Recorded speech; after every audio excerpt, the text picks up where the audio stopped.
Is ICE actually detaining people at the US airport even though they're a green card holder? Please, let's get into this right now because I really hate when information is spread incorrectly and I want you to understand everything responsibly.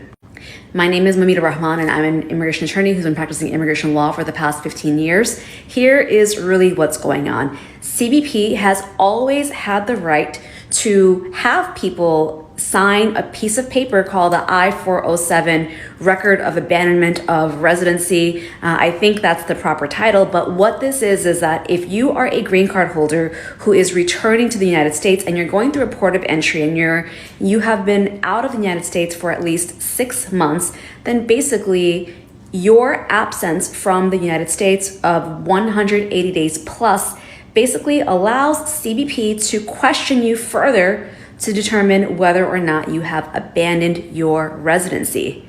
Now, if you are a permanent resident of the United States, then having actual residency here in the US is a requirement, which is why if you leave for more than 180 days in one single trip, it basically triggers a rebuttable presumption that you have abandoned your residency. So henceforth, when people return from abroad, a lot of times, if they have been out of the country for more than 180 days, Customs and Border Patrol can definitely ask you questions about your residence, about whether you have any ties to the US.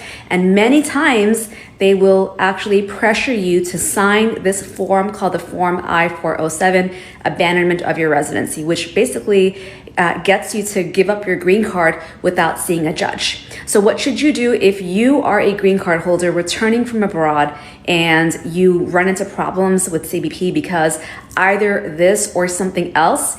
Demand to see a judge. Demand to see a judge. Do not sign anything without a lawyer and exercise your right to remain silent if you do see that they are detaining you.